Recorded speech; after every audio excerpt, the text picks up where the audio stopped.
I think this leads to a really good spot for us probably to finish, which is talking about one of my favorite things about you, eating faces. I call you the face eating CEO, and I think Yeah.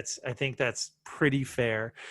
Remind us, I think we talked a little about it in the last episode, remind us where it comes from, but also share a little bit about what that, how that resonates with you. Cause I think this Yeah. bridges immediately off of being unapologetically you.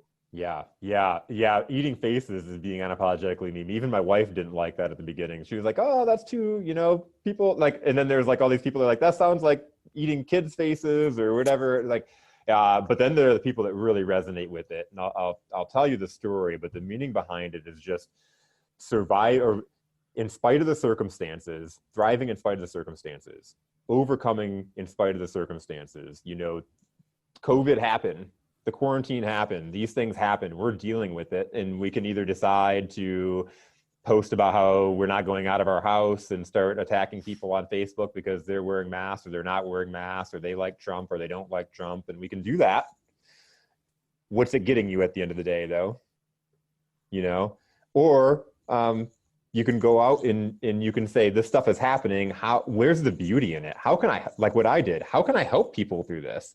I know that there's a big challenge right now with small businesses. That's where I love to work. I want to empower these people. And so as I chose to do that and chose to take what was handed to me and make the best out of it, that's eating faces. And the story in a short story came down to I was working for this franchise, and we had led them to being the named franchisee of the year. They went from bankruptcy when I first started to becoming franchisee of the year in across the country.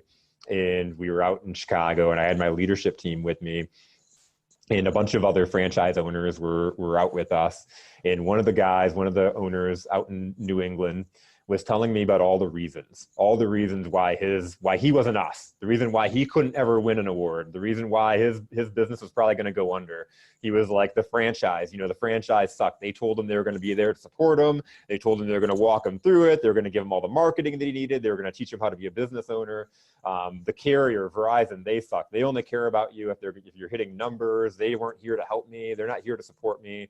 His employees suck. They only steal from him, blah, blah, blah. And I got tired of it at a certain point, and I'm like, Eric, like, dude, like, you're just not looking in the mirror. Like, yeah, all that stuff's true, but I went through the same exact thing. The franchise did suck. They weren't there to support us. Like, the carrier, yeah, I get they want you if you hit numbers. Like, so you know what? I went out and I hit their numbers because it's not rocket science. They don't make it extremely hard. They don't make you guess at what they want. So you figure out what they want, and then you go figure out how to hit it. And then you hit it, and you know what? I get support. Not only do I get support from Verizon, but they give me cash incentives they don't give you. So you got to make life work for you, because at the end of the day, nobody cared about whether Jason Tracy was going to survive. Nobody cared about that. And if I waited for somebody else to come along and be like, Jason, we want you to be successful, I would be sitting on my hands and knees for a very long time waiting.